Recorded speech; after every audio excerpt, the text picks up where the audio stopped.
I'm Katie Darrell, and today we are at home and social with the lead singer of the multi-platinum rock superstar group, as described in their press release, Brandon Boyd of Incubus. How are you today, man? I'm doing well. Does it really say that in our... It literally says, quote, multi-platinum selling rock superstars. Superstar.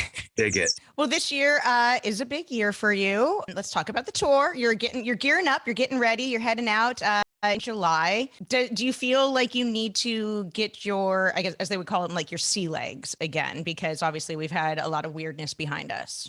Yeah, that's a good question. It takes like, for us, it takes like a week in a rehearsal studio together to get things kind of like feeling nice and gooey and fun. And then after that, we show up on stage, usually for the first 2 or 3 shows, and it feels like we have not practiced at all, and that we're just used to it now. And then after 2 or 3 shows, it's like right there. It's a little bit like, you know, the old saying, like riding a bike, and it's right there. And then it becomes really fun. So we're all just like over the moon about getting to go back out on the road and actually like play a bunch of shows. We've done like little bits and pieces here and there for the last, I suppose, 12 months or so. We've done maybe 16 concerts, and I have to see like all of our friends on tour and traveling all over the world and everything, and already kind of in it. But yeah. Are you already getting psyched up for some of the food stops? Because these are cities that you've traveled to before and then you haven't been to in a long time. So are you already like, oh, I can't wait. Remember that hoagie shop in such and such by the amphitheater? Right. No. For some of the other guys in the band, I think that, but I have middle-age restrictions. I suppose I've been eating a very particular way for a really long time, and I've gotten more and more specific as I've gotten a little bit older. And so that's the one challenge of being on tour that is still definitely a challenge, but I like a good challenge.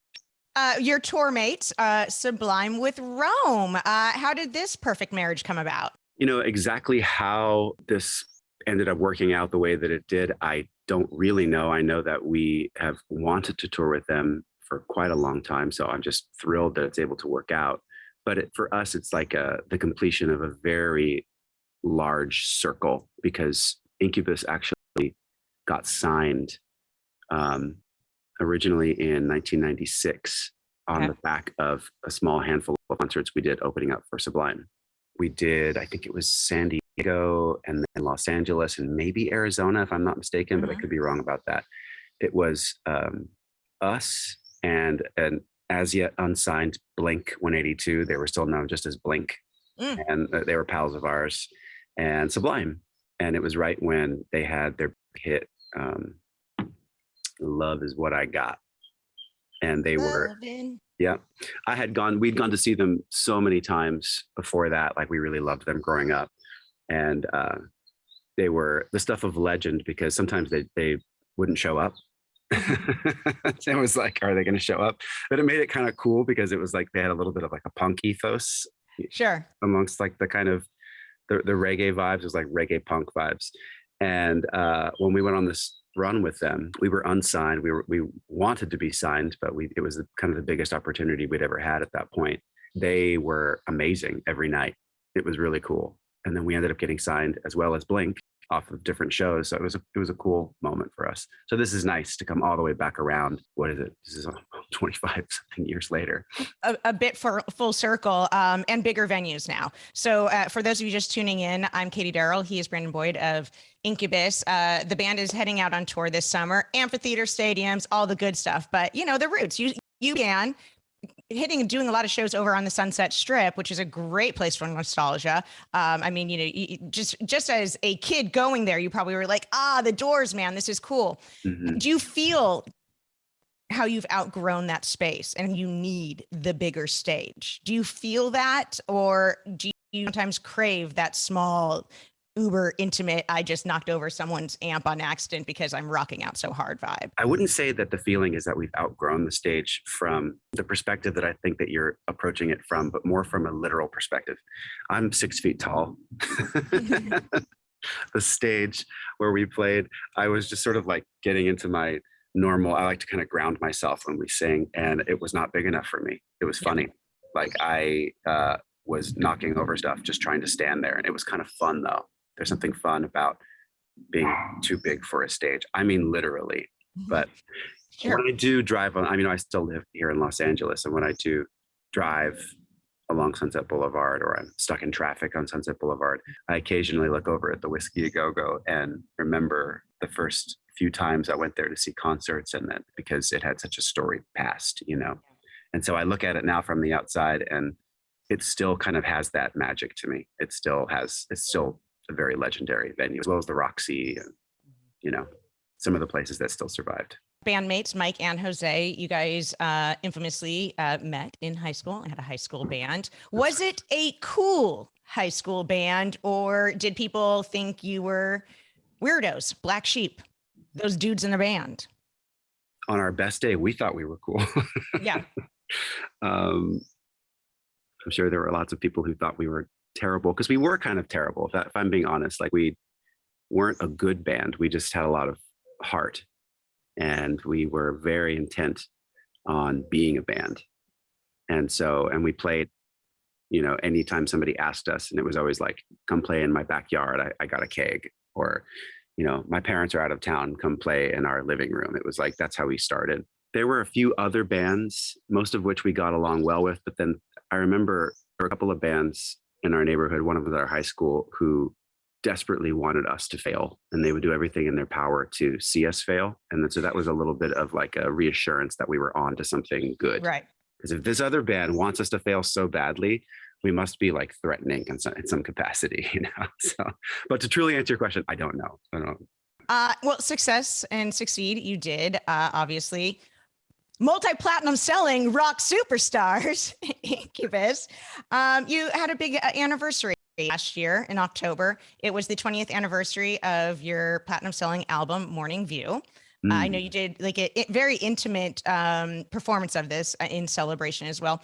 Let's back to this time. So Morning View, for those of you just tuning in, are like, which album is that? That's the one with Wish You Were Here, Nice to Know You. You recorded it in Malibu. This was a standout album. Mm-hmm. You went to this really cool place to record it. I know you've told the story 100 million different times, but kind of bring us through it as well. Sure.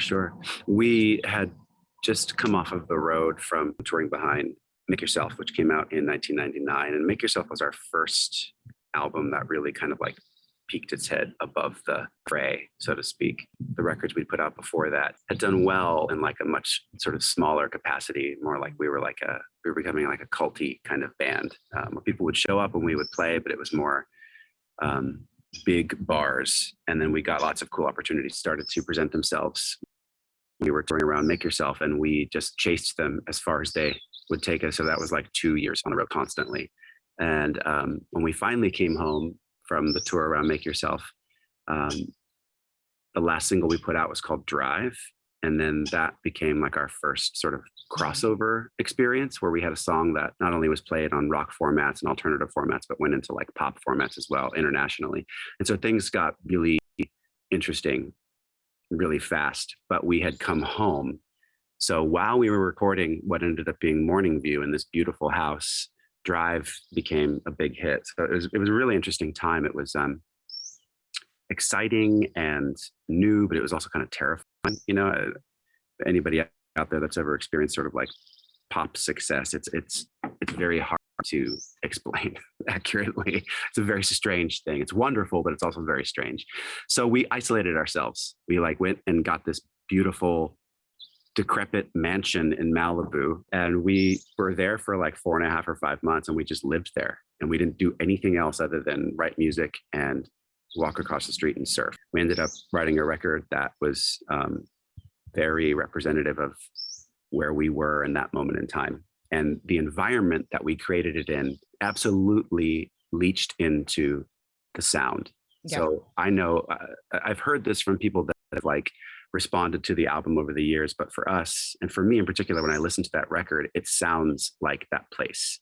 And that's a wonderful thing, I think. I think it's a wonderful experience to be able to capture the sound of a place in a moment in time. So as the story goes, when you guys were writing this album, it has 13 tracks, but you wrote about 30. 13 were released, and then another one was released on a compilation. So that leaves a a real nice selection of songs sitting on a shelf somewhere gathering dust. Right. Do you feel a responsibility to these songs?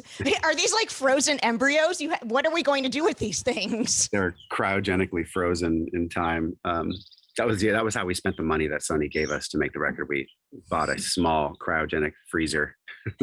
Your song babies. We put stuff in it. Yeah. I don't think we wrote actually 30 songs. It's probably more like 20, which at that point was the most songs we'd ever written in one sitting. Because usually before that, what we had done was we'd always given ourselves 8 weeks to write a record from scratch and 8 weeks to record it. So 16 weeks total from nothing to a finished product. And what that ended up getting us was 12 or 13 songs, and that would just be the record. That was how we did things. But Morning View, we had a little bit more time, and so there are quite a few tracks. There's some that we have dusted off. We've put a couple of them on B-sides, and I think a couple were on our greatest hits record from 2009, which is called Monuments and Melodies. They're cool. You know, we actually haven't really played them much live, but I've been talking about dusting off some of them this summer. But I know that there are tape reels and hard drives that have song ideas, some fully fledged and some kind of half baked, that are sitting in somebody's closet somewhere. It's probably at Mike's house. I was going to ask, who is the archivist? Because there's always one dude in the band who's like, and then I have our first tour lanyard, and then like here's this weird coaster from a bar. Is that Mike? You know, it should be, but for some reason it's kind of spread out amongst the band.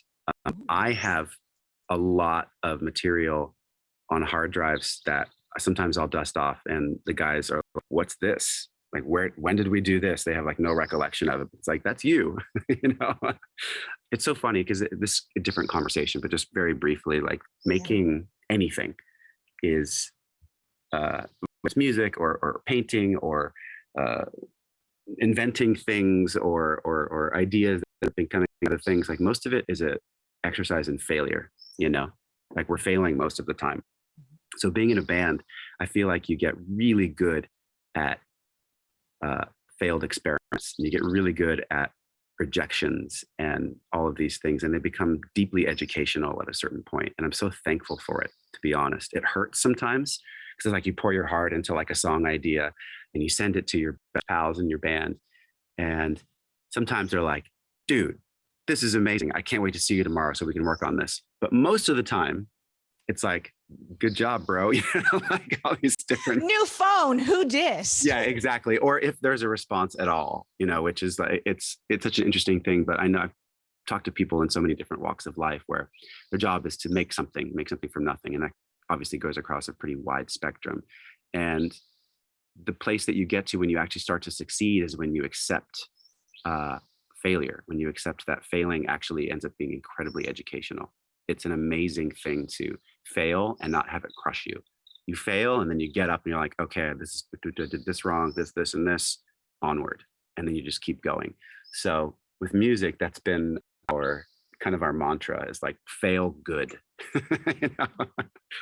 Let's get to a hypothetical. Okay, if you had a time machine, right? Mm-hmm. And you had a brand new song and you could drop it anywhere, not in the future, but it could be in the present. It could be, back along with Morning View. You could go back to Beatles' Ed Sullivan. Where would you want to drop music to see how people respond to Incubus in a time of vinyl sales versus CD sales versus streaming? What excites you?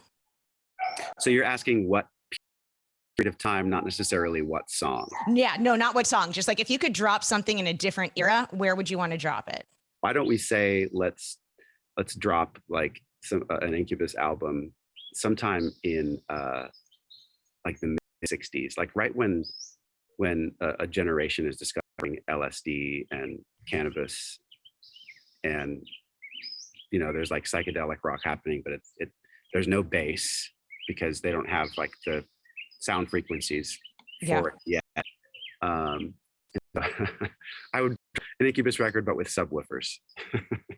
Maybe a package. Like a high def hi-fi system. Like, here, check this out, kid. Like, I'm from the future. Don't say anything, and then leave. All right. Well, thank you so much, Brandon, for hanging out with us today. The band Incubus will will be out on tour this summer with Sublime with Rome.